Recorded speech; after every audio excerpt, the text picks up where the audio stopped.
घूंघट पार्ट 2। पिछले अंक में हमने देखा कि देविका अपने ससुराल में हर गलत बात का विरोध करती, तो उसकी वजह से देविका पर उसके ससुराल वाले बहुत अत्याचार करने लगे। एक दिन देविका ने सचिन से कहा, सचिन, मैं तुम्हारे घर में नहीं रह सकती, तुम मुझे आज ही मेरे घर शहर भेज दो, मैं अपने मम्मी पापा के पास रहूंगी। क्यों देविका, तुम शहर क्यों जाना चाहती हो? यहाँ तुम्हें किस बात की परेशानी है? किस बात की परेशानी नहीं है सचिन, तुम्हारे घर के आदमी और तुम के साथ जानवरों जैसा व्यवहार करते हैं, मैं ऐसे माहौल में नहीं रह सकती। देखो देविका, तुम्हें यहीं रहना होगा, तुम्हारी शादी मुझसे हो गई है, अब मैं तुम्हारा पति हूँ और यही तुम्हारा घर है। अच्छा, तो तुम्हें याद है कि मैं तुम्हारी पत्नी हूँ? जब तुम्हारे पिताजी और चाचा जी मुझे एक एक हफ्ते के लिए कमरे में बंद कर देते हैं, तब तुम्हें क्यों याद नहीं आता कि जो औरत कमरे में बंद है वो तुम्हारी पत्नी है? जब तुम्हारे जीजा जी और भाई मुझसे बदतमीजी से बात करते हैं, मुझे खाने के लिए कुछ नहीं देते, तब भी तुम्हें याद नहीं आता कि मैं तुम्हारी पत्नी हूँ? देखो देविका, तुम बेकार की बातें मत करो। तुम यहाँ ढंग से रहोगी, सबकी बात मानोगी, तो कोई तुम्हें कुछ नहीं कहेगा। इस तरह जानवर की तरह रहना, ढंग से रहना है तो सॉरी सचिन, मैं नहीं रह सकती, मैं आज ही अपने घर जाऊंगी। ये बोलकर देविका अपना सामान पैक कर लेती है और घर से जाने लगती है। सचिन भी उसके पीछे पीछे चलता है और उसे समझाने की कोशिश करता है। जब ये सब जोगिंदर ने देखा तो बोल पड़ा, बहू, यह सब क्या हो रहा है? कहाँ जा रही हो? सचिन, बताओ अपने पिताजी को कि कहाँ जा रही हूँ मैं। तुम्हें शर्म नहीं आती अपने पति का नाम लेते हुए? मैं अपने पति का नाम ले रही हूँ, इसमें आपको क्या परेशानी है? आपका नाम तो नहीं ले रही हूँ ना? देविका, ये किस तरह से बात कर रही हो तुम पिताजी से? जिस तरह से करनी चाहिए उस तरह से कर रही हूँ बात। इससे अच्छी तरह से मैं तुम्हारे घर के किसी भी आदमी से बात नहीं कर सकती। तीनों की बात सुनकर घर के बाकी लोग भी वहां आ जाते हैं। तभी जोगिंदर कहता है, हमारे घर की औरतें अपने मर्दों का नाम नहीं लेती। तुम्हारे शहर में होता होगा, लेकिन हमारे यहाँ पर ऐसा कुछ नहीं होता। बहू, सचिन तुम्हारा पति है, तुम उसका नाम मत लिया करो। तुम अपने पति का नाम लेने की जगह ए जी, ओ जी, सुनो जी कहा करो। पति ना परमेश्वर होता है। तो परमेश्वर का तो हम नाम लेते हैं। क्यों माँ जी, क्या आप अपने इष्ट देव का नाम नहीं लेती? माँ जी, ये सब इन पुरुषों के बनाए तौर तरीके हैं, औरतों को दबाने के लिए। ये बेशर्म लड़की ऐसे नहीं सुधरेगी, ये हमारे घर की औरतों को भड़का रही है। सचिन, तुम इसे चुप कराओगे या फिर मैं करूं? नहीं नहीं पिताजी, मैं अभी समझा देता हूँ। चलो देविका अंदर, और कितना तमाशा बनाओगी मेरा। सचिन, मैं अंदर नहीं बाहर जाऊंगी, अब मैं यहाँ नहीं रह सकती। देविका की बात सुनकर महेंद्र कहता है, भाई साहब, ये लड़की इस घर से और गांव से बाहर ना जानी चाहिए, नहीं तो हमारे घर और गांव की औरतें भी ऐसी ही हरकतें करेंगी, वो भी मर्दों के खिलाफ बगावत करेंगी। और मैं भी देखती हूँ कि मुझे घर से बाहर जाने से कौन रोकता है। बहू, इनसे बहस करने का कोई फायदा नहीं, तुम अंदर चलो। इस गांव के मर्दों के अंदर बहुत अहंकार भरा हुआ है। देविका किसी की बात नहीं सुनती और अपना सामान उठाकर घर से बाहर जाने लगती है। तभी वहाँ मोहन और कल्याण आते हैं। कल्याण देविका के हाथ में से उसका सूटकेस छीन लेता है और मोहन देविका को जोरदार थप्पड़ मारता है। देविका का सर दीवार में लगता है और वो बेहोश हो जाती है। देविका, देविका तुम ठीक तो? भैया, आपकी हिम्मत कैसे हुई मेरी पत्नी पर हाथ उठाने की? सचिन, तुम जल्दी से देविका भाभी को अंदर कमरे में ले जाओ, मैं अभी वैद्य जी को लेकर आती हूँ। वीना जल्दी से वैद्य जी को लेकर आती है। वैद्य जी थोड़ी देर तक देविका की जांच करते हैं और कहते हैं, मुबारक हो आप सबको, आपकी बहू माँ बनने वाली है। अभी तो मैं आपको दवाई दे देता हूँ, लेकिन आगे इनके इलाज के लिए आपको दाई अम्मा को बुलाना होगा। ये बात सुनकर घर के सभी लोग खुश होते हैं। देविका को जब होश आता है, उसे ये बात पता चलती है तो वो बहुत खुश होती है। वो सबसे कहती है, मैं अपने बच्चे को यहाँ नहीं रख सकती। क्यों बहू, क्या हुआ?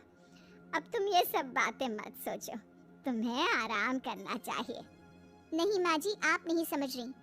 अगर मेरा बेटा हुआ तो इस घर के मर्दों की तरह अहंकारी और औरतों पर जुल्म करने वाला बनेगा, और अगर मेरी बेटी हुई तो वो जानवरों की तरह जुल्म सहने वाली बनेगी। और दोनों ही अनपढ़ रहेंगे। देविका की बात सुनकर घर की सभी औरतों को पहली बार एहसास हुआ कि वो किस अंधकार वाले समाज में जी रही हैं। लेकिन फिर भी घर की सारी औरतें उसे ही समझाती हैं। बहू, देखो, तुम्हारी बात सही है, लेकिन तुम इस हालत में सफर नहीं कर सकती। हाँ बहू, तुम यहीं रहो, अपना और अपने बच्चे का ख्याल रखो। देखो ना देविका भाभी, हमें बिल्कुल भी पढ़ना लिखना नहीं आता, अपना नाम भी नहीं लिख पाते, तो आप मुझे थोड़ा पढ़ा दीजिए ना। देविका, तुम्हारी बातें सुनकर पहली बार हमें एहसास हुआ है कि कैसे माहौल में हम जी रहे हैं। तुमने हमारे अंदर उम्मीद की नई रोशनी पैदा की है। यहाँ से मत जाओ तुम। देविका ने घर की औरतों की बात सुनी तो उसका दिल पसीज गया। उसने गांव में ही रहने का फैसला लिया। वो अपने घर की औरतों को रोज पढ़ाती, उन्हें अपने अधिकारों के बारे में, देश के बारे में बताती। इसी तरह कई दिन बीत गए और एक दिन सुजाता ने सचिन से कहा, सचिन, देविका की तबीयत ठीक नहीं, तुम जल्दी जाकर दाई अम्मा को बुला लाओ ना। भाभी, दाई अम्मा क्या कर लेंगी? आप किसी डॉक्टर को बुला लो, मेरी तबीयत ठीक नहीं है। देविका, गांव के लोग डॉक्टर पर भरोसा नहीं करते। दाई अम्मा बरसों से ये काम कर रही है, वो तुम्हें ठीक कर देगी। सचिन, तुम्हारे घर वाले अनपढ़ हैं, तुम तो पढ़े लिखे हो ना, देख नहीं रहे मेरी हालत क्या हो रही है। तभी तो बोल रहा हूँ, समय बर्बाद मत करो, मैं अभी आता हूँ। सचिन दाई अम्मा को बुलाकर ले आता है। दाई अम्मा घरेलू नुस्खों से देविका का इलाज तो कर देती है। कुछ समय के लिए उसकी हालत भी स्थिर हो जाती है, लेकिन वो पूरी तरह से ठीक नहीं होती। फिर देविका सचिन से कहती है, सचिन, मुझे समझ में नहीं आ रहा, तुम मुझे डॉक्टर के पास क्यों नहीं ले जा रहे?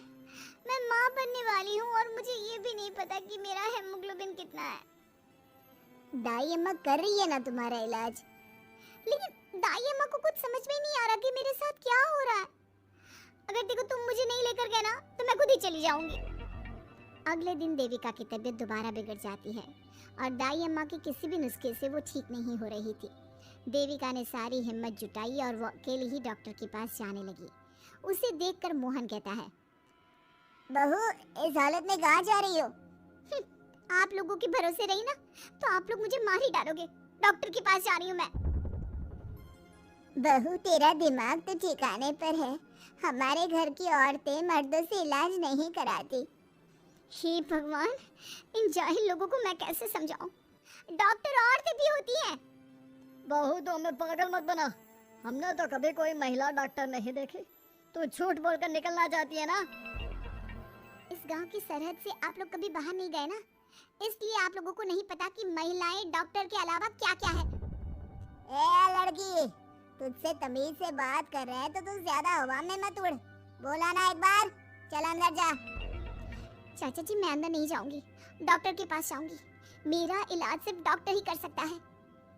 ये बोलकर देविका घर से निकल रही थी कि तभी जोगिंदर ने उसे कमरे में ले जाकर बेड पर जोर से धक्का दे दिया, जिसकी वजह से देविका के पेट में चोट लग गई और वो दर्द की वजह से जोर जोर से चिल्लाने लगी।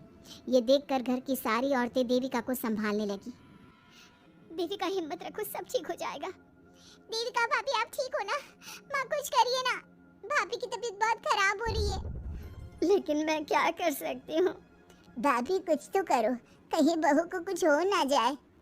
उधर जोगिंदर मेन गेट पर बड़ा सा ताला लगा देता है और कहता है, आज के बाद इस घर से कोई भी औरत बाहर नहीं निकलेगी।